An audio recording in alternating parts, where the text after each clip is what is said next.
Coming at you from the Hey Yo Studios. It's the Fade Route with D and Z. Here are your hosts, D and Z.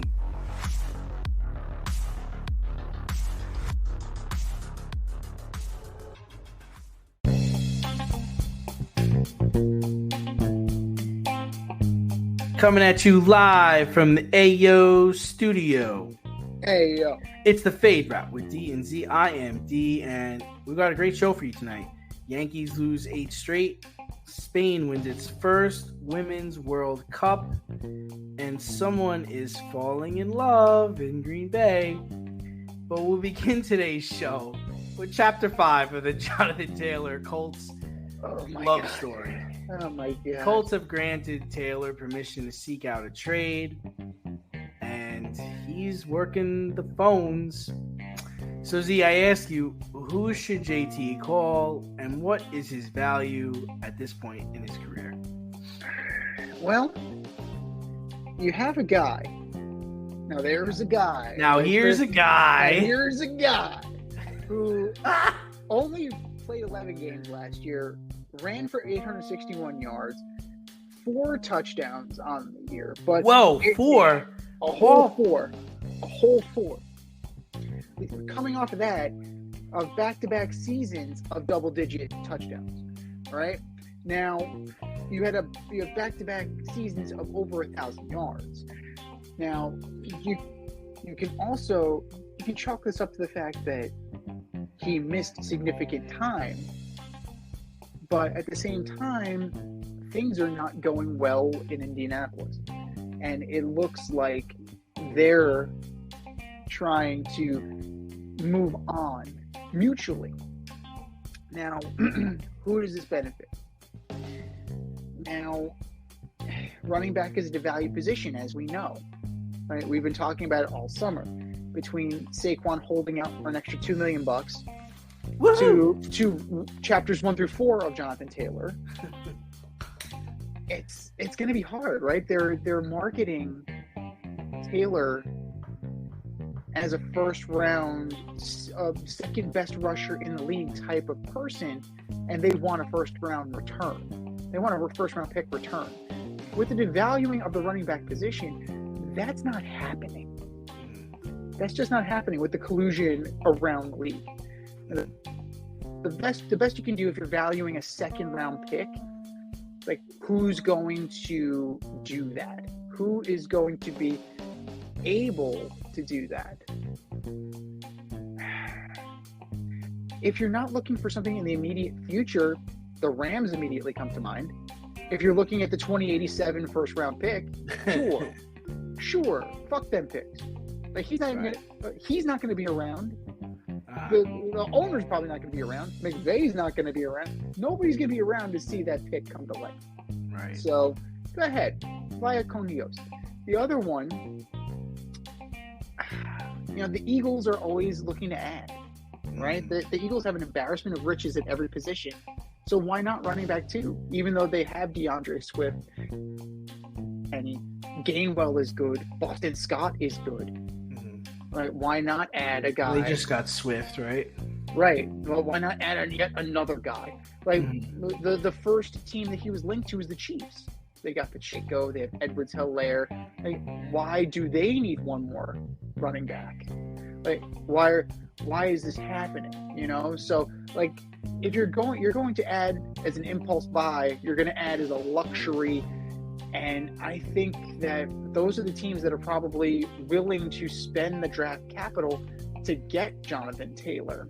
Now, another interesting parallel is that former Bear Tariq Cohen, according to Adam Schefter, he has resumed football-related activities, and he's trying to make a comeback. Why would I trade a second-round pick when I can roll the dice on Tariq Cohen, who was very good when he was in Chicago?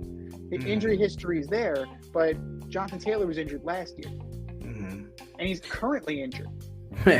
So if you're JT, who are you calling? If I'm JT, I'm calling the Eagles. I'm calling the Eagles. I'm calling the Chiefs. The Eagles. I'm calling the Eagles. I'm calling the Chiefs. I'm calling the two teams that I think I have the best chance to get to a Super Bowl with. All right, it might not even be about playing time at this point. Oh, okay. Well, I would think for him, it's about playing, but also getting a new contract, right? Like you're not going to go there and play on a 1-year deal and not get a new contract, right? You want to make sure that this is going to be worth your while, right?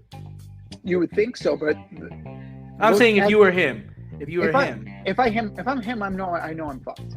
I know I'm fucked because of the position I play. I know I'm screwed. Like Saquon's gonna get low ball. I'm gonna get low ball. Saquon low balled himself. Like I'm gonna get low balled. Like it's the nature of the position at this point. So yeah, I mean notable players who were given permission to seek out a trade and failed: Kareem Hunt, Austin Eckler, Darius Slay, Andre Johnson, Jimmy G. So they're not looking promising for Mr. Taylor there. We've seen his numbers dip. Last year or 2 years ago, it was 5.5 yards per carry to 4.5 yards per carry. 106 yards per game to 78 yards per game. 18 touchdowns to 4 touchdowns. Like, you're not making a good case for yourself. As far as teams that should get on the phone, I don't know, man. It's tough because we're at the end of training camp. Like, how am I going to bring you in now to work out with the team, to learn to play? I know you're a running back, but still, I mean, part of training camp is also forming bonds with your players and building a team concept. And now you're just going to come in here and run someone's shit who's been in here since OTAs? It's tough. But having said that, I do think it's the first team I thought that should give him a call or give the Colts a call is the Dolphins, just because they don't. That's the one thing I think they're missing right now is a real running back, like a real guy that can give you 4 yards per carry. And then the second team I thought of, I know they just got rid of a guy. But the Vikings, because you have such a loaded roster and so much talent, and you're gonna try to go into the season with Matt Madison. I don't know if that's gonna. I don't know. He's no Dalvin Cook, But then again, they let go Dalvin Cook because they didn't want to pay him. So I can't see them bringing in this guy and paying him. Now on the flip side, if I'm Johnathan. Yeah, I'm going to call the Dolphins. Probably going to call the Cardinals. Because if I go to the Cardinals, I'm going to play. I'm going to get to showcase. I'm going to get to fucking play. And that's what that's going to be about. Yeah, you're going to be playing with Colt McCoy as your quarterback. Yeah, but I'm going to play up on you, man. But I got to play. I can't pull a Le'Veon Bell here. Like, I need to play. If I go there, I'm going to get to play. I'm calling the Rams, like you said. They're stupid. They're stupid. I'm calling the stupid team. Like, hey, you could sign me. I'll come in I'll be here for the next 5 years. And I'm calling the Bucks. Bucks have talent. They let go of Fournette. This is another team that want to pay a running back. You could use a veteran running back to pick up the blocks for Baker Mayfield and Trask if Trask winds up playing. I know the scheme. I could run the ball. It's a shit division in my opinion. Like anybody could really win that division. We're gonna order it up later. Anybody could win that division. I could go there and I could rock it out. Like that's. I think he's past the point of being able to go back to the Colts though. Yeah, no, they reached that ship has sailed. Return. Yeah, no. Yeah, no, that's definitely beyond the point of no return. But and that's a shame too. It really is because it didn't have to be this way. It didn't have to be this way. A couple of interesting teams. Well, here are some outside the box. They're not. I mean, one is a purple contender for the division. The other one is just, trying to fight their way out of last place. 2 options. See which one you prefer. The New Orleans Saints. Specifically because Alvin Kamara is suspended. And then the Denver Broncos. because you have Javonte Williams, who is coming back from an injury himself, and then you have P. Ryan, Beatty, and Tony Jones Jr. Yeah. It's not much there. So do either one of those situations entice you if you're Johnathan Taylor? Yeah. I'd be interested in the Broncos, as weird as that sounds, because Sean Payton, you know, that would probably stick out to me from him. And I think it's possible that both teams could look to that as an option. But then you're shitting on the guy that's coming back. Like, you know, Williams should be ready to rock in a couple weeks. So now he's got to take a back seat. I think, you know, P. Ryan's going to take the bulk of the carries in the beginning, but I guess that's football, right? It's next man up. It's always next man up. Yeah. Avoid messy accidents. Get better stopping power with your brake pads. Callahan brake pads. You never know when you'll be driving in the road and there will be a truck tire that you need to avoid and save your family. Callahan Auto. We really care about what's under your hood. Speaking of next man up, they say, wise man once said, don't fall in love during an internship, and you really shouldn't fall in love during preseason. The Diet Coke of football. But the Packers seem to be falling in love here, you know, with Jordan Love. This game, he was 5 of 8 for 84 yards and a tutty. And he had some gorgeous throws. Just gorgeous. Should the Packers be this excited about Love, and should they be excited about the regular season? I think the Packers should be excited. I think the fans should be excited. See, you don't like the preseason. I love preseason. I love it. I live for it. I love all the storylines. I love to see where people are at. Like, you know, I was able to see Rodgers was going to be a stud during preseason when he was succeeding Favre. Like, you get to see these things. This is what I saw. Okay, this is what I saw. I saw a guy that was not flustered. I saw a guy that didn't turn over the football. I saw a guy that was in complete control of the offense. I saw a guy that was throwing darts. He's putting it where you wanted to put it. He was throwing with some gas behind it.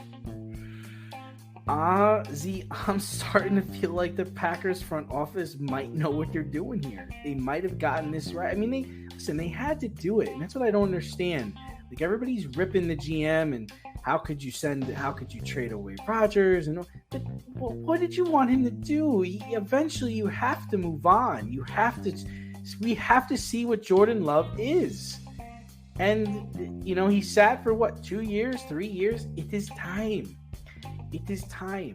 We're going to find out early. I think they play Chicago week 1. Yes, indeed. We're going to find out. But he's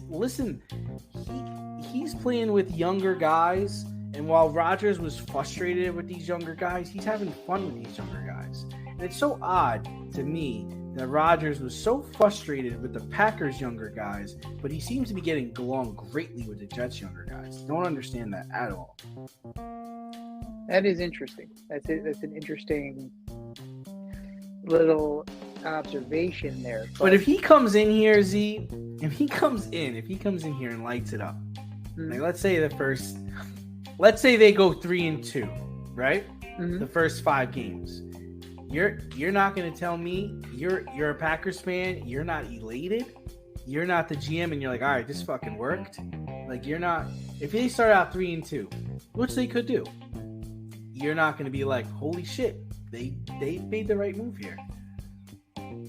If they're anywhere near contention, anywhere close to 500, I think they are going to puff their chests out, and they're going to think that they got a good handle on things. But the problem I have with the preseason is that it's a lot of pool goal. You're playing against vanilla defenses who are showing you nothing because they don't have to show you anything. It's a warm-up. It's a practice. It's Diet Coke. It doesn't matter. You're just trying to get game reps in. Well, Coke Zero doesn't matter. Coke Zero. Diet Coke, I think, matters. Diet Zero. Coke. allegedly Diet Coke is the most popular drink in America, so it's disgusting. Allegedly. That's disgusting. That's disgusting. It can strip the rust off a penny. That's all you need to know. But you're getting vanilla defenses. You're not running your entire complement of offense. Half the guys don't even play. Half the starters don't even play. If they do, they play a couple series. The quarterbacks are not doing much. So what are you left with? A bunch of special teams guys and guys who are going to try and stand out as much as possible. And taking a quarterback to the house, or God forbid, taking out your starting quarterback if you're on defense. Like, that's something that's, bound to happen. But the regular guys aren't there. When the lights are on bright, that's when we're going to see what's up. Jordan Love, week 1, at Soldier Field against the Chicago Bears. Yeah, it's not Brian Urlacher, it's not Lance Briggs, but you're going to be seeing what the Bears have to offer. And regardless of what you may think about Justin Fields, their defense is still pretty damn good. So Jordan Love is going to be in for a rude awakening. Now, you need to temper your enthusiasm, because you knew what you had in Aaron Rodgers. You don't know what you have in Jordan Love. And, you're also uncertain because you're one injury away, right? This is the 3rd preseason game coming up. You're one injury away from Jordan Love not starting. But you're looking at a guy, right? Again, there's a guy, 4 games. We're talking about 4 goddamn games. He's played 4 games in his career. Come on. Like, he's 4 games last season, 10 for his career.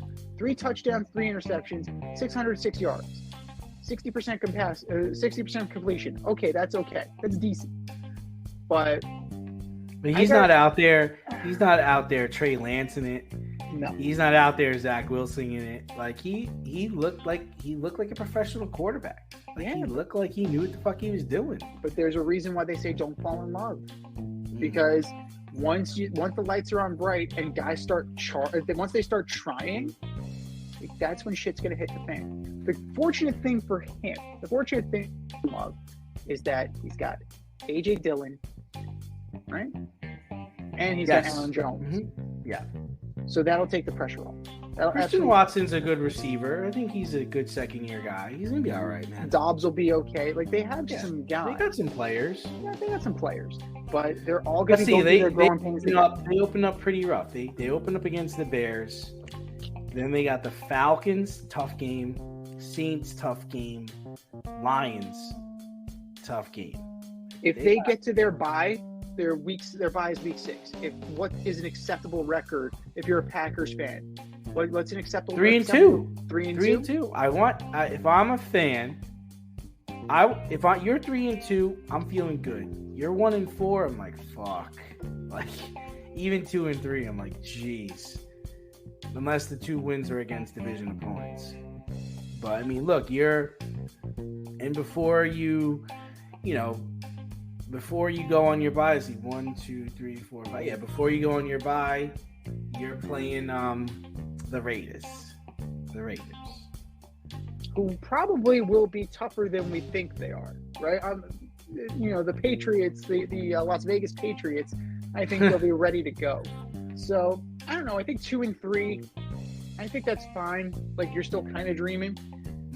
But if you're 1-4 or, God forbid, 0-5. 0-5 is, I think LaFleur is gone, right?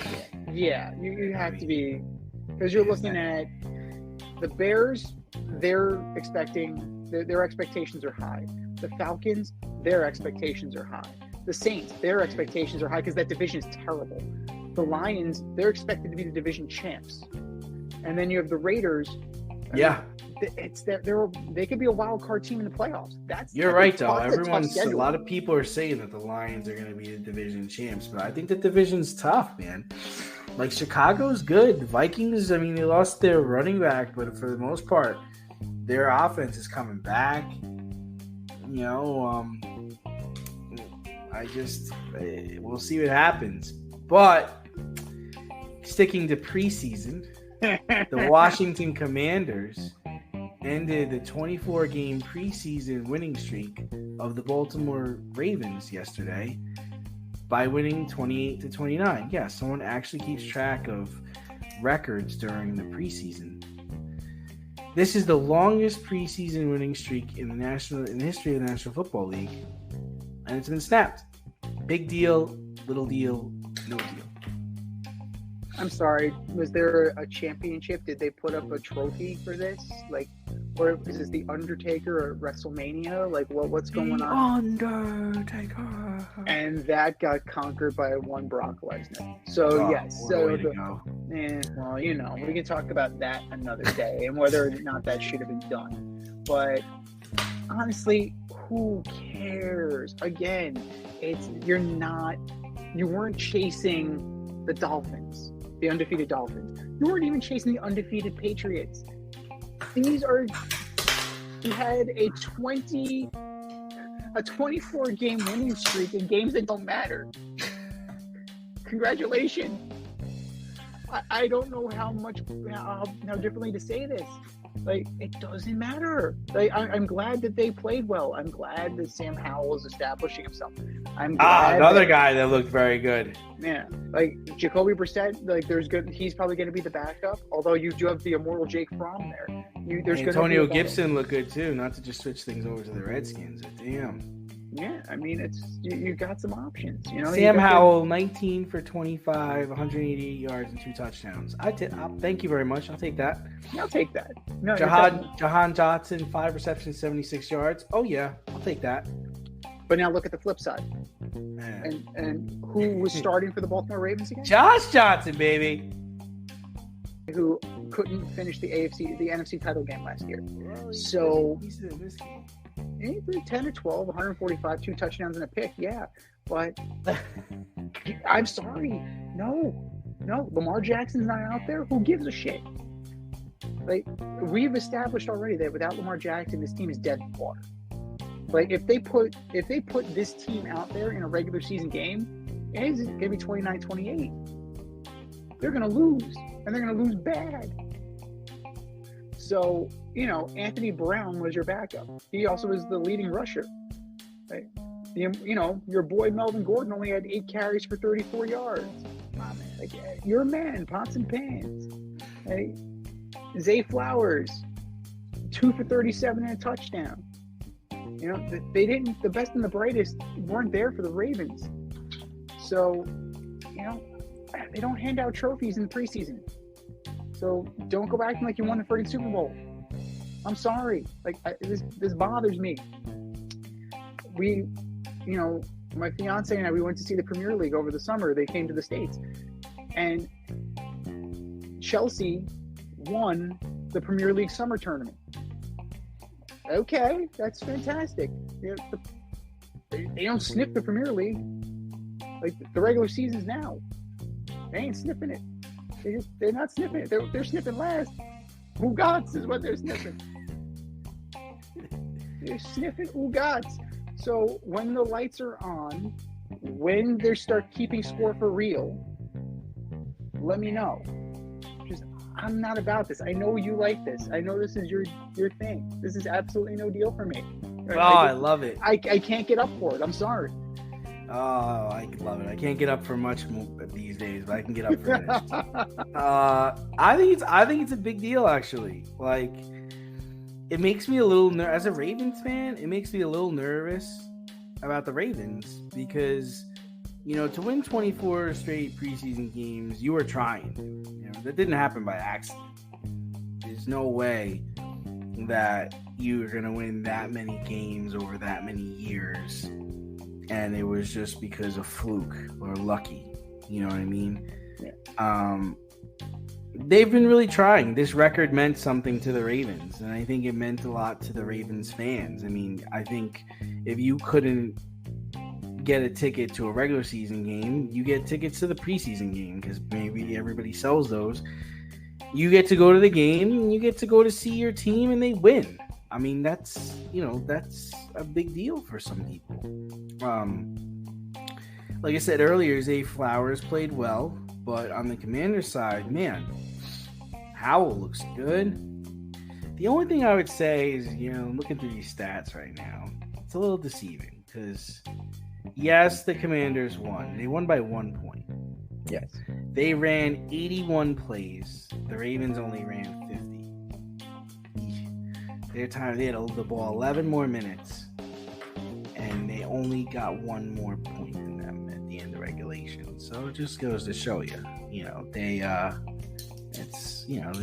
they won, but did they really win? But yeah, I think it's a big deal. Anytime you're able to string this many wins together in a row, it's something. It's special. It means something to the players, especially guys who may not ever play a professional game, like who may never play football again. I think it means a lot. From that standpoint, yes, but if you're looking at this from a competitive standpoint, if you're looking at this from a championship level standpoint, because the Ravens, they feel like they have a championship caliber team, right? You bring in Odell Beckham, you have your we bring in Odell Beckham. I like how you started with that, dude. Well, you actually, for the first time in Lamar Jackson's life, he has a wide receiver. He's got 2 of them because Zay Flowers is going to be really good. Now, it's about time that they did right by him. They could have had Julio Jones. Could it have been different if Julio Jones went there instead of Tennessee? Don't know. We don't have the luxury of a time machine. Ooh, you mean Hop? Oh, you're talking about like last year. I'm talking about history of high-level wide receivers that the Ravens have passed on. Yeah. Right? They could have traded for Michael Thomas. They haven't. They could have got DeAndre Hopkins. They didn't. They finally landed an Odell Beckham who has a rebuilt leg. They drafted Duvernay. He's okay. Right? They drafted Bateman. He's okay. They finally have offensive weapons beyond Mark Andrews for Lamar Jackson to use. What did I learn from this? Nothing. I learned nothing. I learned that Zay Flowers can catch 2 passes from Josh Johnson. That's great. If Josh Johnson is playing, or if Anthony Brown is playing, something has gone horribly wrong. Right? No, you're right. That's a problem. I mean, from the competitive standpoint, that's where things are intriguing. That's where you kind of have me. Okay, how are you filling out the rest of your roster? But for the guy who's just kind of living out his lifelong dream of playing meaningless games in the NFL before going back to being an insurance salesman or going to the USFL or going to the XFL, that's what Hard Knocks is for. If I want that drama, I'll watch Hard Knocks, and I haven't watched 1 episode of Hard Knocks. I go to football to see football. I watch football to watch football, right? And that's what I'm interested in. I'm about the steak. I don't care about the sizzle. That's just me as a person. I care about, are we playing well? Are we winning? And as a Raven fan, I know you think the same way, and I know you have high expectations for your team. So, until your stars are out there, until Lamar Jackson's out there, this is fine. But to me, I'm looking at the stat line. I'm like, okay, cool. Josh Johnson just won the backup job. That's what I'm looking at this. That's what I see. That's just me. There's no championship. There's nothing there. Step outside of your safe area and make a statement without saying much with FCK Clout Lifestyle Apparel. Embrace the colorful chaos and stay emotionally regulated in their hoodies, snapbacks, graphic tees, accessories, and more. Season 3 merch is up now. Get it while you can. Go to fckclout.com and get all of your needs from men and women. That's fckclout.com. Unlike the Women's World Cup, where there's actual stakes, right? Mm-hmm. The best team in the world was decided. The best team in women's soccer was decided on Sunday, and it is España, edging England 1-0 to take home the Women's World Cup.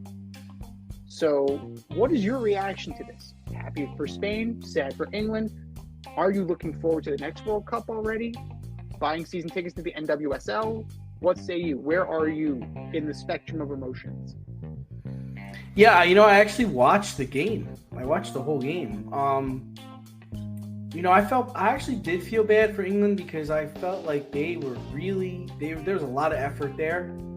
Unfortunately, they were on the other side of history. Brilliant goal by Spain that put them ahead for good, despite all the runs England was making, and just and England seemed bigger, they seemed stronger, but that didn't matter in this situation.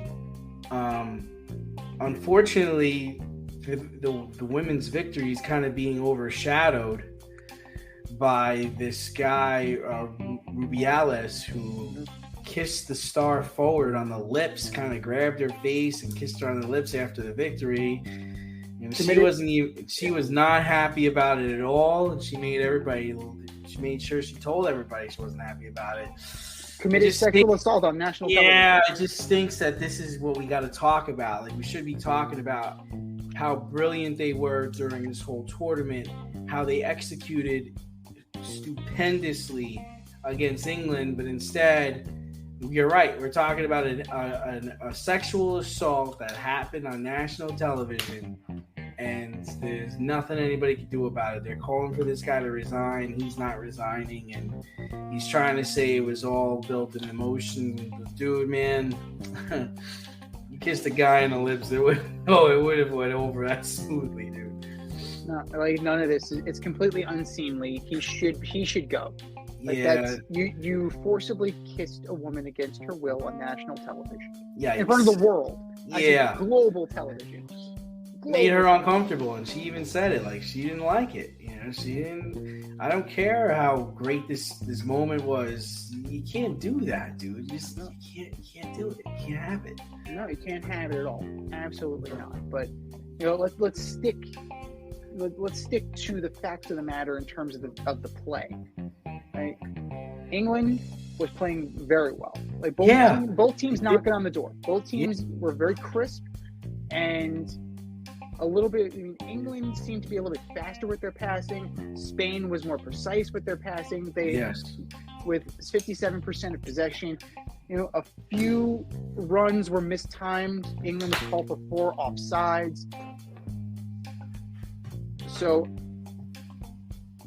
Mary Earps, outside of that one shot that Olga Carmona made, and before we keep going on this, our condolences to Olga Carmona losing her father and Crazy. finding out after the game, after the match.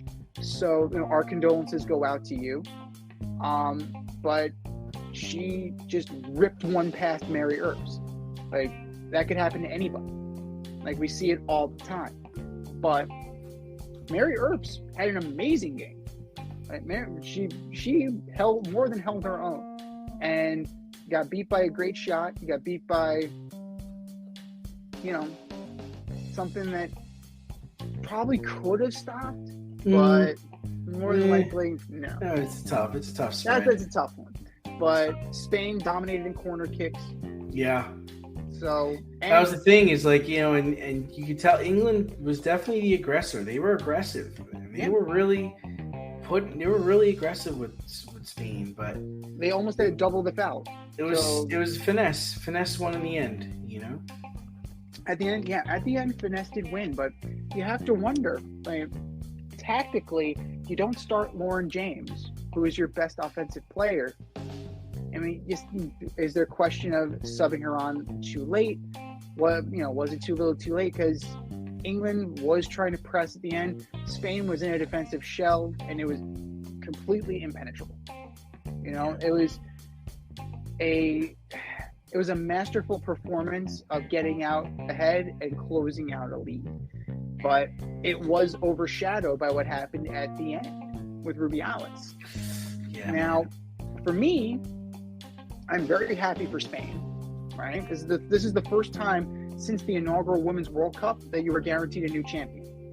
That's something, right? That's something to be said. Spain is a global football power. It's a global soccer power.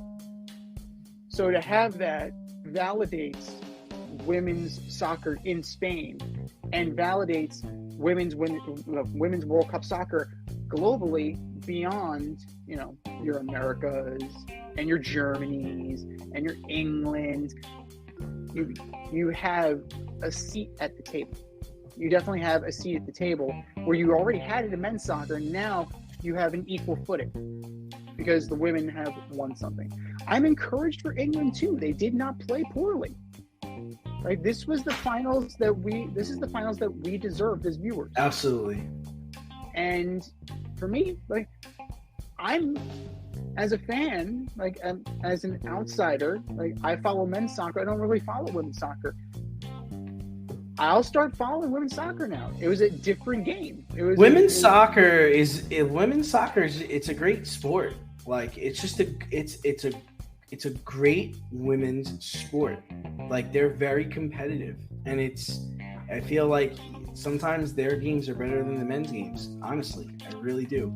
I feel like it's just one of those sports where it's just better. It's just better on the women's side. There's a lot of emphasis on finesse in the men's soccer. It was more direct in the women's soccer, but what they did very crisply. They did quickly. It was, Bret Hart, the excellence of execution. They excellently executed all of what they were trying to do. They did it, and they did it well. Hockey's another good women's sport, and so is lacrosse. Yeah. Well, it's all based on the excellence of execution. Mm-hmm. So it's important to note that, there's a grace and there's a precision to women's sports that, isn't always there with the men's. The men's sports, a lot of flashy stuff, a lot of fancy sauce. You don't always, again, the sizzle and the steak. There's not a lot of steak there sometimes. Sometimes it's just a lot of sizzle.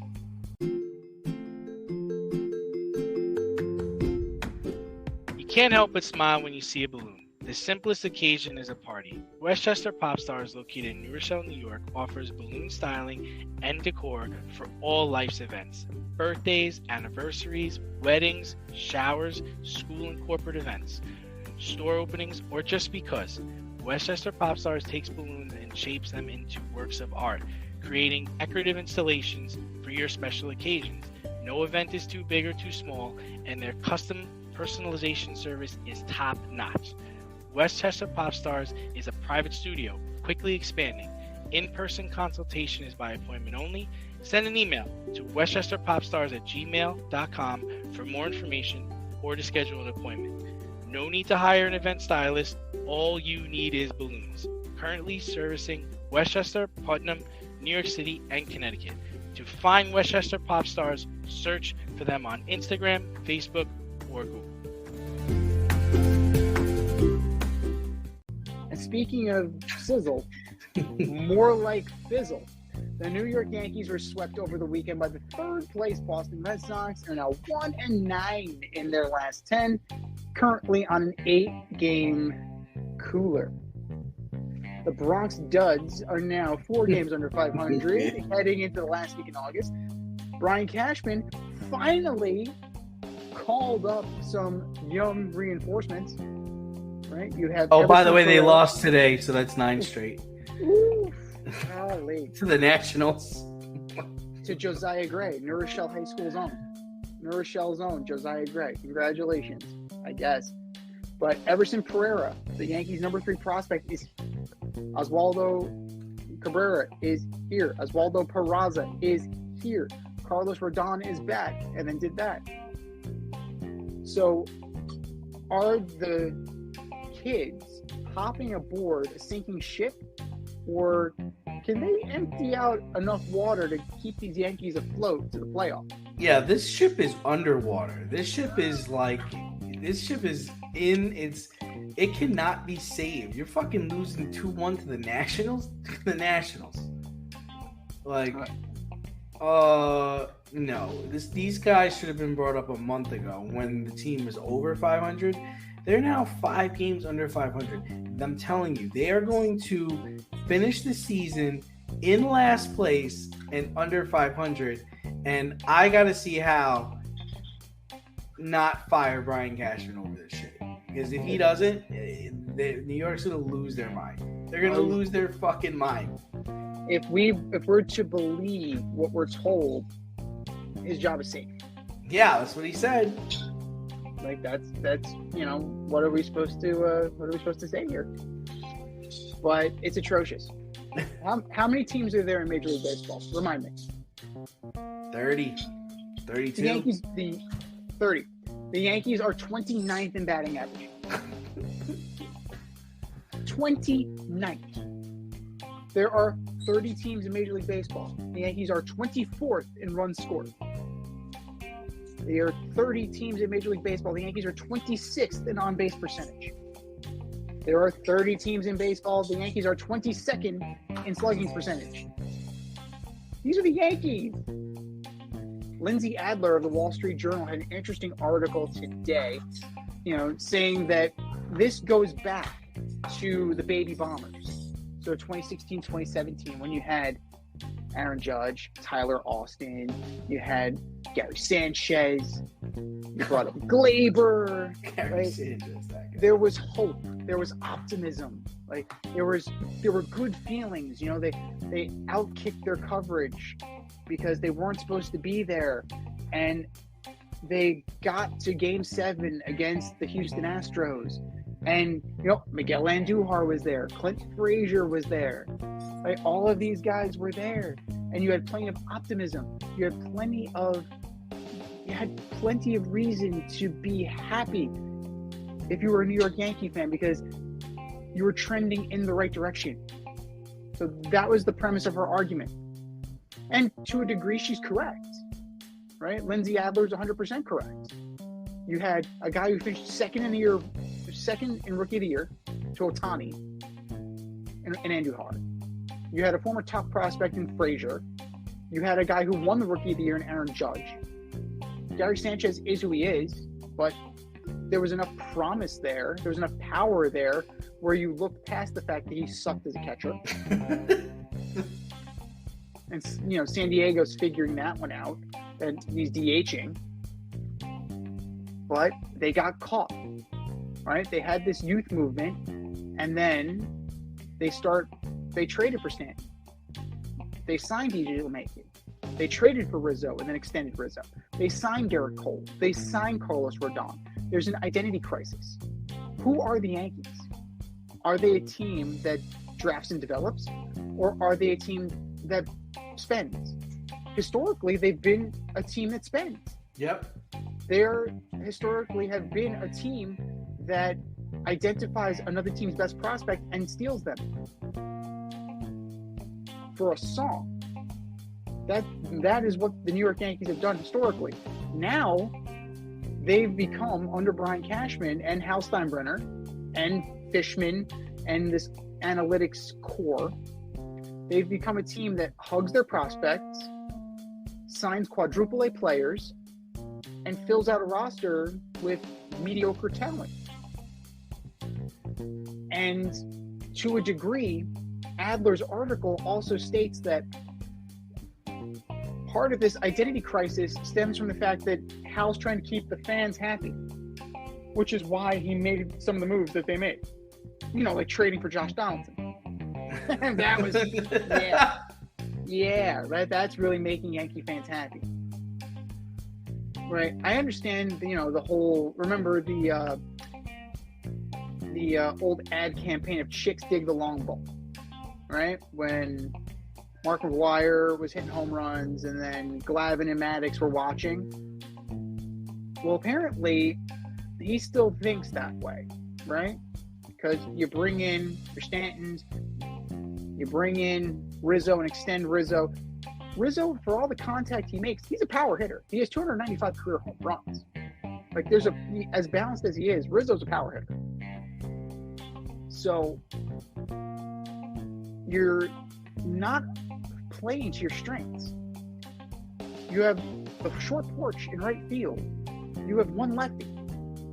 And now he's out because he got kicked in the head. He got. And it took them what, like 2 months to diagnose that shit? Yeah, he got Kinshasa'd in the head. You know, that's what happened. So, yeah, and now your lefties, the lefties that are supposed to scare opponents are Jake Bowers and Billy McKinney. Those are the guys who are supposed to use in the short porch and right. Okay, sure. So this team needs to be overhauled majorly. Oh, another guy who was supposed to be a part of the youth movement that I neglected to mention, Luis Severino. That guy. God awful. God awful. All right, you got something from Oswald Peraza, maybe, right? He's in the top 5 in prospects. You got something maybe with this kid Pereira. He's number 3 overall. Cabrera, you've seen flashes. Volpe, you've seen flashes. There's an opportunity here to get the fans on board, to kind of build up some goodwill, because this season has been all about ill will between Yankee fans and Yankee ownership, right? We've been going to baseball games 40 years of our life. Not since the Stump Merrill days. And Butts is right. Danny was right about that. We haven't seen this kind of negativity in the Bronx since 1990, 1991. Like, we've been ridiculously spoiled. And we don't, we're not as myopic as the newer vintage of Yankee fans who haven't won anything since 2009. Oh my God, the sky is falling. Like, we grew up when the Yankees weren't winning shit. And then they started winning again. Like, there was a transition there. That's history. That's baseball. You're not going to win all the time. But you can build winning teams. How do you build winning teams? Clutch hitting, whether it's power or contact. You got to hit in the clutch. You can't strike out all the time. You got to have quality pitching. You got to have superb defense. And you can't run with your head up your ass. You have to run. You have to have some semblance of what's going on the base path. This group, it's done.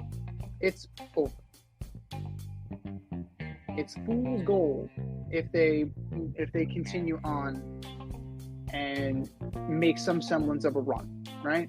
We're going to talk about the Angels later. They're on a similar track. But I think these kids, they're not in over their head, but they're going to get their opportunity, and they're going to, or at least they should, figure out if they can sink or swim. Because right now, the Yankees are floundering. They're absolutely floundering. And this is the time to do this. This is the time to make these decisions.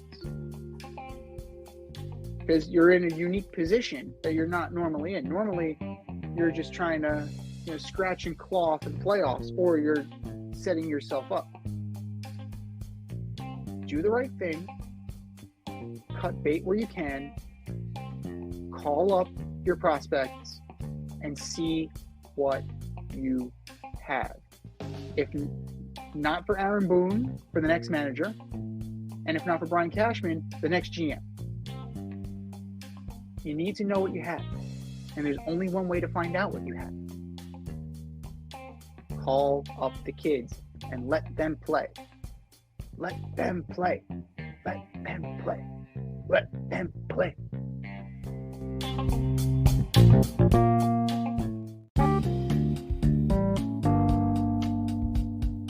If you want to get on the action, we want to hear from you. Hit us up, faderoutemail@gmail.com. Slide in our DMs on IG @FadeRoutePodcast. Drop us a DM on Twitter @FadeRouteDNZ. Comment on our YouTube channel, The Fade Route with DNZ. Questions, comments, picks, segment suggestions, you name it, we want to hear from you. Get at us, in crowd.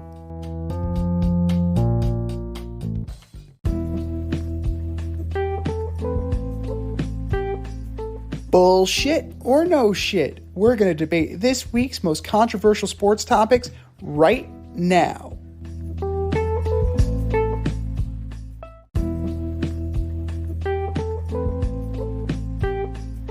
All right, boys and girls, we have a statement, and it's either bullshit or no shit. Here we go. Bullshit or no shit. Number one, Notre Dame and Navy in Dublin, Ireland. Oh, bullshit. I'm not interested in this. Like, who's interested in this shit? Like, the only people going to this game are people that are coming from here and going to that game. And they've done this a bunch of times, right? Didn't it? They got canceled during COVID, but they've done this a bunch of times, right? They definitely played each other, but they were trying to meet in Ireland for, I think, like the third time. I just get off of it. Like, I don't get this at all. I'm going bullshit as well. Like, I'm not one. I mean, it is week 0 in college football, so this is the weekend of all the crazy shit. Like, I think we're all in agreement that, you know, this is when the most out there stuff happens. So if this is what you want to do, go ahead, do it at the beginning of the year. I like that. Like, you're not going into the school year and saying, oh, I got a trig midterm, but fuck, I got to go to Dublin. Professor, can I have an extension? Professor, can I take it online? Like, that's a major league issue. I mean, it's only the second or third week of classes, so like that's a plus. If you're going to do something like this, do it at the beginning of the year. So that's the one thing, that's the one positive that you're getting from me. As a teacher, you're doing it at the beginning of the year. Yeah, I mean, listen, Notre Dame football hasn't meant anything in years. You know, it's just like that one time they got to the national title game with Brian Kelly. Right. Got their ass kicked. So, yeah, it's been 11 years since Notre Dame played in Ireland. So I guess there is some significance there. You have the Fighting Irish going to Ireland, taking on a service academy. Like, I suppose there's something there. I mean, can you get more America than that? The University of Football in America going up against one of America's service academies. Like, I mean, from that standpoint, I guess there's something there. Navy's not great either. Like, Notre Dame's mediocre, but Navy's nothing special. Like, they've cracked the top 25 a couple times, but it's not like you're sending Alabama Clemson. You know, like, it's the equivalent of the London game, right? Who gets sent to the London game? The worst of the worst. Right? The Jaguars. Now that the Jaguars are good, like, it's a different story. But it's a way to get international eyes on an American product, and it's not even an American professional product. It's a collegiate product. So, you know, people are going to watch it. Like you said, the people who are going to go to the game are going to go to the game. Like, that, Notre Dame fans, they're going to watch that. Notre Dame fans are going to go to it. I don't really see it growing the game because, like, you know, I don't think the Irish people really care that it's the Notre Dame Fighting Irish. Hey, it says Irish in the name. That's me. Their logo's a leprechaun. You don't think people will get pissed off about that? So it's bullshit. It's more for Americans than anything else. And frankly, it's week 1, so you don't expect a great game. I expect Notre Dame to beat the shit out of Navy. That's what I expect. Now, would it be nice if there was an upset? Sure.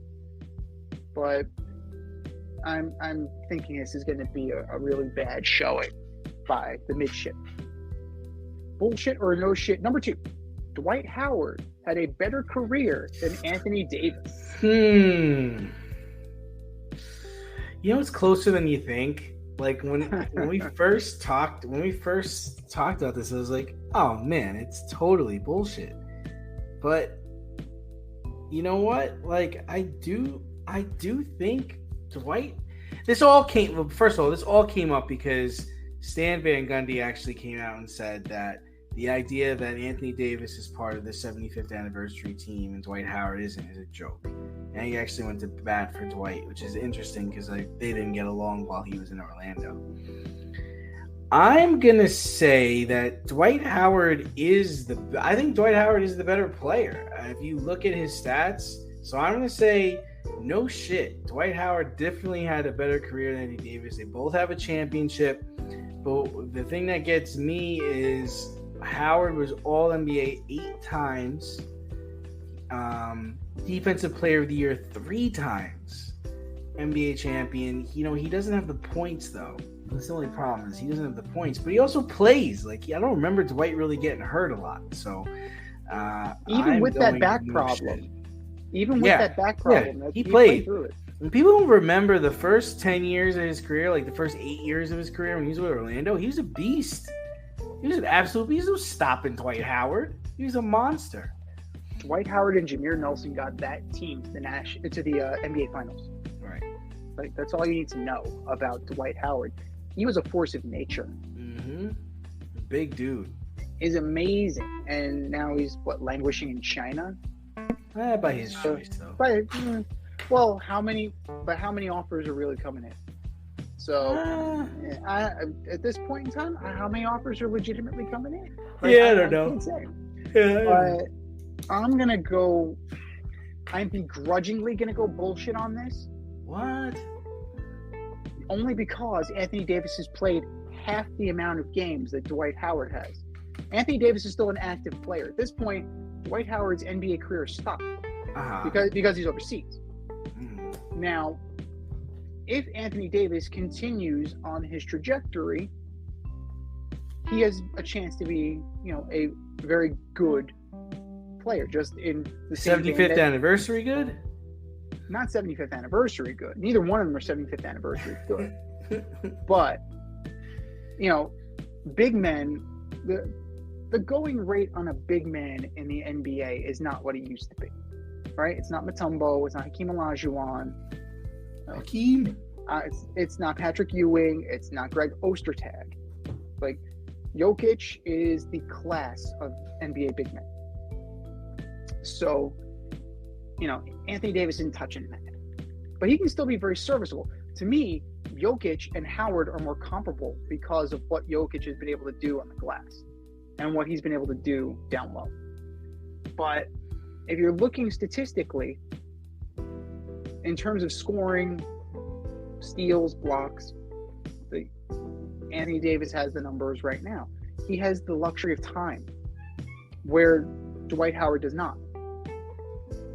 Dwight Howard, his best years are behind him, so he's not going to put up the numbers, and he's not going to be put in a position to put up those numbers because he's not, quote unquote, in his prime anymore. The injury bug is going to bite Anthony Davis in the ass like it's always bitten him. He is one of the best examples of potential and what could have been. Think about, he's good. He's just good. What could have been? What could have been if he stayed in New Orleans? What could have been if he stayed with Chris Paul? What could have been if he stayed healthy? There's a lot of what ifs, a lot of hypotheticals. But if somehow he's able to stop with the injuries, right? If he's somehow able to, right the ship, he could be as good as Dwight Howard. So begrudgingly, because of the benefit of time, I'm gonna go bullshit, but very narrow, very, very, very narrow. Bullshit or no shit. Number 3, the Angels wish they could get a do-over at the trade deadline. Oh, you know it. No shit. This team is awful. Ohtani's not even going to give them a call. Their season's a wrap. And all this, and Mike Trout's coming back after being out for 7 weeks. What a freaking disaster. No shit on this one. Oh, my goodness. And then Ohtani's been continuing to have issues where he can't pitch. So that's a problem, too. When your best hitter is your best pitcher, right? Ohtani's the Triple Crown leader on the He's the Triple Crown leader in pitching, and he's the Triple Crown leader in hitting on the Angels. This is the very definition of a one and everybody else. Like, they accused Alex Rodriguez of being a 24-1 guy. Ohtani is a 25-1 guy. There's him, and then there's everybody else. It's a major no shit. Right? The guys that you brought in haven't done the job. I don't see why in God's name he would stay. They're 11 games back in the West. They're just above the Yankees, barely, in the wild card. You're being mentioned in the same breath as this year's Yankees. That's not good. So, if you were given the opportunity, and Mike Trout conveniently got hurt, otherwise, you know what? Sell them all. Rebuild the farm system. Do something. Because what you got isn't doing anything for you. You doubled down on it, and now you're paying for it. You're doubling down. You doubled down. You're paying for it, and now Ohtani's not coming back. They'll extend him a qualifying offer. I suppose you'll get a draft pick for him. Yay. You're going to get something that may or may not pan out 6 years from now for your leader offensively and pitching. That's a major fuck up. Major misstep. Now, I have my full plate of crow here. Like, I really thought that this would be something that took it over the top. I really thought that this was the year. They got me. They got me again. But now, if the Angels knew then what they knew now, they wouldn't have made half of those moves. Not at all. But ifs and buts, candies and nuts, wonderful Christmas and all that, the Angels are going to, finish in fourth place. And the only reason why they're going to finish in fourth place is because they're in the same division as the A's, who are actively trying to lose. So they're going to have to watch him go. They're going to watch him go and be left holding the bag. And now you're going to be left with Trout again. And then what are you going to do with Trout? Are you going to explore trading him? Are you going to keep him and languish like you've been languishing? Because it's not the manager, it's not the GM, it's the players, as Antonio Conte once said. What is this players? They just aren't a good match together. And the Angels have been doing this for the better part of a decade now. They tried it with Hamilton. They tried it with Pujols. Didn't work. It's not working with Trout. It's not working with Ohtani. Something fundamentally has to change. And Ohtani walking away is probably what's going to do it. But I guess kudos for trying, maybe. I don't know. But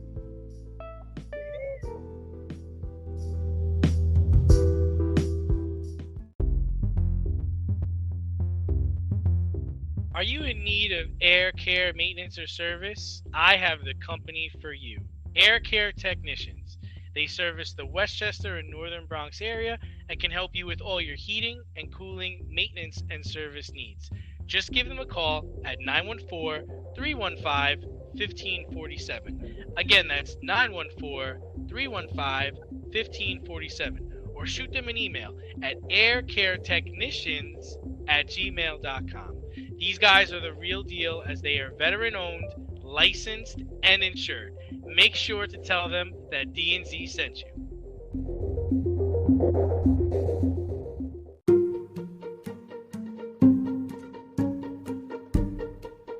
The Fade Store presents the Alleged Superstar of the Week Award.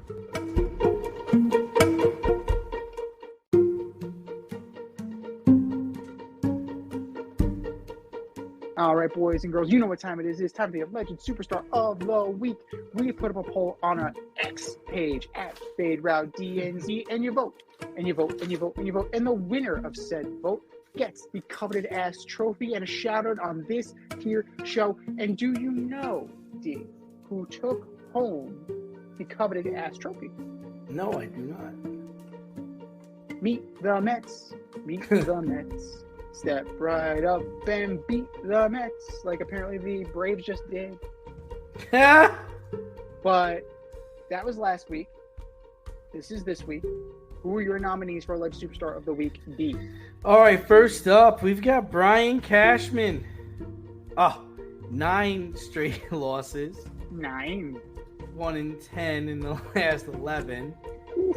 Woo! And now you decide to bring up Peraza, Cabrera and team? What a waste. Brian Cashman, you are my Alleged Superstar of the Week. Number 2, Stephen A. Smith, going on record saying Curry is the best point guard of all time. I'm sorry. Did you ever see John Stockton play? Do you know who Magic Johnson is? The guy was so good they called him Magic. And not only could he play point guard, but he played center in the championship when Kareem couldn't play and won the championship. Stephen A. Smith, you are my Alleged Superstar of the Week. And last and certainly the least, the New York Jets. Deciding to start Aaron Rodgers in the last preseason game, you're just asking for a problem. You're risking injury and all this to get people to come to the last preseason game. New York Jets, you are my Alleged Superstars of the Week. What do you got, Z? I got 2 words for you. Geno Smith. Yeah. So hopefully Zach Wilson's ready to play. Because last time... Mark Sanchez. Yeah, exactly. That's the last time we had to worry about this. They played a starter into the third quarter, and they fucked up their whole season because Rex won the Snoopy Bowl. Mark Sanchez is retired for several years now, doing a great job on TV. He could still be playing. I like how you think he's doing a great job on TV. I saw him at Jets camp, and I'm like, what the fuck are you doing here? Like, what? People don't look back at the time he was there, and they're like, oh man, those were great years. Back-to-back AFC title games, you definitely look fondly upon. Wow, I'm looking at. He only played there for 4 years. That's it. 4 fucking seasons. Pick number 5, round 1. Oof. Oof. It was a stretch. It was a reach then. By his own admission, I believe he said that he probably shouldn't have come out. He should have listened to Pete Carroll. Ooh. So, he has the benefit of hindsight. He has the benefit of experience on his side. So, good for Mark Sanchez for owning up to it. I liked Mark Sanchez when he was an Eagle. Just saying. The one time I didn't like Mark Sanchez. I liked it when he was an Eagle. That was hilarious. Oh God! All right, here we go. For me, we have a lot this week. Another one where we might have to put multiple polls up because we are running out of space. Let's start with Luis Rubiales. Oh yeah, that's bad. Sexual assault on global television. Yep, prisoner of the moment. Yada yada yada. Emotions got the best of you. Yada yada yada. That was atrocious. You groped and kissed a woman without her consent. It's straight up assault. Luis Rubiales, you are my Alleged Superstar of the Week. Wander Franco, currently on administrative leave as Major League Baseball investigates whether or not he has been having relationships with underage girls in the Dominican Republic. So it's different in the DR than it is here. Here you have the Romeo and Juliet laws that provide you with some legal wiggle room if you're kind of within the age range. But in the DR, that shit don't fly. If you're under 18, you're under 18. He's 22. The girl was allegedly 14. Eesh. Do the math. 8 will get you 50. I don't care how good of a baseball player you are. Can't be doing that shit. No one can be doing that shit. So we're going to be awaiting We're going to be awaiting what's coming there. And the prosecutor, the DA down there, is known for her reputation regarding child abuse cases. So expect this to be swift. Expect this to be severe. Wander Franco, you are my alleged superstar of the week. The Washington Commanders, the commies, celebrating knocking off the Ravens and their 24-game winning streak in the preseason like you won the goddamn Super Bowl. You guys will be lucky if you get out of last place this year. So I guess maybe this is your Super Bowl. This is almost up there like when Johnny Morton told Jay Leno to kiss his ass when the Lions finally won a game. Washington Commanders, the very definition of acting like you've been there before. You are my alleged superstar of the week.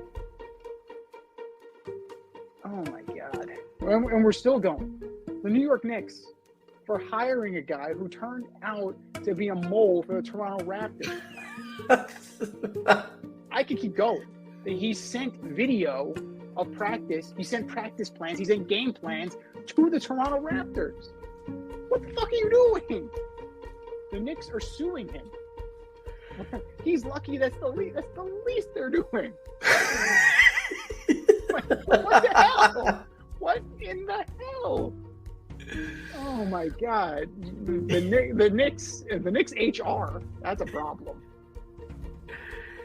Knicks HR, you were my alleged superstar of the week. And last but not least, the fans for going after Tommy Pham at the ballpark.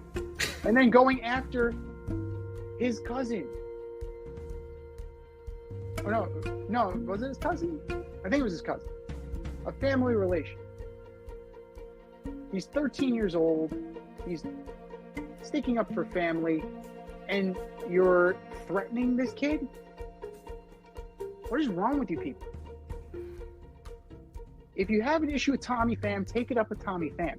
Don't involve his family. And don't. It's his nephew. Yeah, it was his nephew. It was his nephew. It was his nephew, not his cousin. Thank you. So, Uncle Tommy's gonna stick up for his nephew, right? He was gonna stick up for family. Don't be going after kids. I'm sorry. Like, especially on social media, the keyboard warrior in us all, right? Fans, we need to start checking ourselves. It started with LeBron in Atlanta, right? And then it's continued and it's escalated. We really need to have a serious come to Jesus moment. Fans in general, you are my alleged superstar of the week. I've said my piece. You've said your piece. There was a lot of why should happen. Go to our X account at FadeRouteDNZ and vote. And vote and vote and vote. And for our nominee.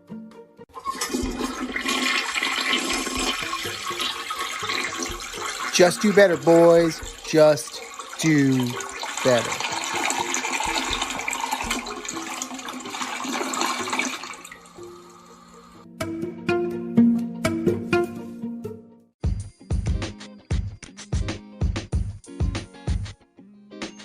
Your favorite podcast has its own merch line now. Go to the Fade store with DNZ.com today for all your Fade Route merch needs. I'm talking tank tops, t-shirts, sweatshirts, like yoga pants, we got those too. Like some cool accessories, we got those too. And we're not done yet. We have so much more planned for you, but check out what we have today at the Fade store with DNZ.com. That's the Fade store with DNZ.com.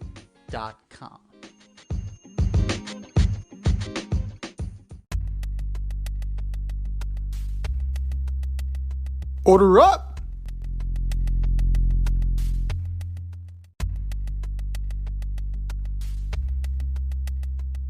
We continue our division by division breakdown as we order up. Order up, order up. This week, ordering up the NFC South. From 4 to 1. Who you got here? Let me get my piece of paper here. This was a fun division. All right, starting with the basement, I'm going with the Carolina Panthers. You know what? It's just a fresh start for Bryce Young. There's a lot of young kids there, a lot of young talent. They're gonna have some growing pains. I think they'll be decent, but they're not gonna win anything. Number 3, I've got the Bucks, who just named their starter for the season will be Baker Mayfield. They've got talent, but for some reason they don't gel. They don't win. I'm curious to see if Mayfield can stay the starter for the whole season. And number 2, this is where it gets shaky. Well, I'm going with the Falcons. I think the Falcons are loaded offensively. Ritter is ready. Bijan Robinson is going to be the next Marshall Faulk. Drake London had a good season last year. Kyle Pitts has to have a good season this year. Going with the Falcons at number 2. And number 1, I know it's crazy for me to say this, but I think it's the Saints. I'm a believer. I think Derek Carr throws one of the best deep ball throwers in the league last year. They have Mike Thomas, who appears to be healthy. Chris Olave, who should have been Rookie of the Year last year. Dennis Allen knows how to coach defense. Kamara's going to come back after 4 games. I think Juwan Johnson's a sleeper, so if you haven't had your fantasy draft yet, make sure you pick him up in the late rounds. But yeah, I'm all aboard on the Saints. What do you got, T?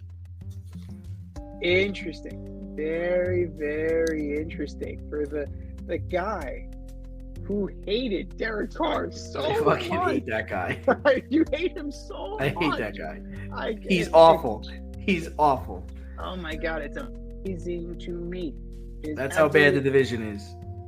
The division is really horrible. But 4th place, last place, I'm going with the Bucks. As talented as they are, Baker Mayfield is still their starting quarterback. So as long as Baker Mayfield is there, that ain't gonna be good. So Rashad White is gonna have a good year. Expect some good things from the Ford and Flash. Chase Edmonds is there backing them up. So I think they're gonna have good seasons. Evans, Godwin, they're gonna wish that they were elsewhere by probably week 3 when they're overthrown by 10 yards. So it doesn't matter how good the defense is. And I think a lot of this is also the Todd Bowles effect. Like, you're trying to figure out why they don't gel. Yeah. The Todd Bowles effect. The Jets didn't gel under Todd Bowles. He's just not an effective head coach. So I have the Bucks in DFL. 4th place, but not by much. 3rd place, but not by much. The Panthers. Yes, as talented as they are, as loaded as they are, with Thielen, Sharp, Hurst, Sanders, that offensive line has been rebuilt. Still got a rookie quarterback, man. Bryce Young, as good as he is, expect growing pains. And then if he struggles, you have the immortal Andrew Dalton. You can't get away from this guy. Can't get away from him. I guarantee you, take this to the bank. Andrew Dalton will start at least 2 games this year. 2. You heard it here first. At least 2. If you're looking for a sleeper, you can do worse than Laviska Shenault. That kid, he's got some talent. He couldn't unlock it with the Jaguars. Let's see if he can do it with the Panthers. But solid 3rd place for me. Again, this is where it gets hairy. You're absolutely right. You're splitting hairs between the Saints and the Falcons. I'm gonna go with the Saints at number 2.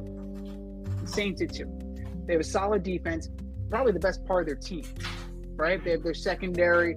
They have Honey Badger, Lattimore, Marcus May. Marcus May is gonna have a great year, mostly because he's not Jet.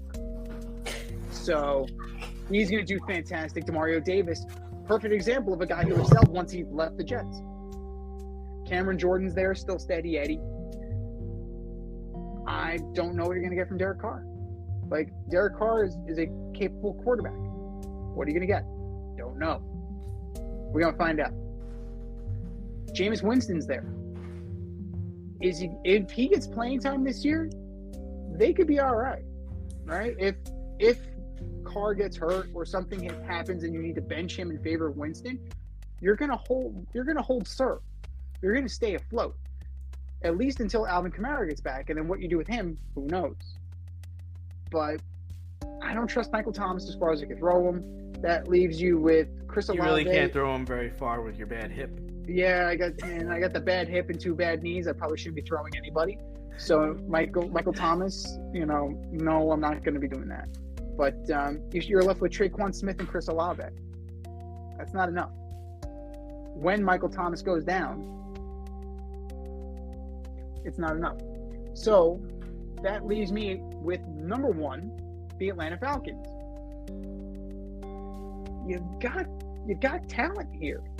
You absolutely have talent here. Wideout's a little thin, but you have your high upside guys: Arcega-Whiteside, Scotty Miller, Mac Hollins, Drake London, Kyle Pitts, Jonnu Smith is there. You have offensive weapons: Bijan Robinson, Cordell Patterson. You have a legitimate running game. Tyler Algier is there. You have 3 guys who can conceivably run this rock. Defense, they added Calais Campbell to go with Grady Jarrett.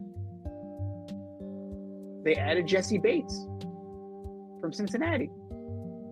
Jeff Okuda's there. You have pieces. Can it come together? But it boils down to quarterback. Again, I got this feeling. I just call it gut, intuition, whatever you want to call it. Taylor Heineke is going to be the starting quarterback for the majority of this season, and Taylor Heineke is going to take them to the promised land, which is the playoffs. Bet on that. Taylor Heineke will have a major impact on this division in favor of the Atlanta Falcons. This has been the Fade Route with D&Z. Thanks for tuning in tonight. Catch our podcast on Wednesday nights on Spotify, iTunes, iHeartRadio, wherever you listen to your podcast. So until next time, stay fade, everyone. Time for us to run the Go Wrap. We'll talk to you next week. Thanks for listening to this episode of our podcast. If you like what you heard and want to hear more, be sure to like and subscribe on your favorite podcast platform. Rate us 5 stars, leave us a review, turn on subscription notifications, and tell your friends. Spread the word, spread it wide.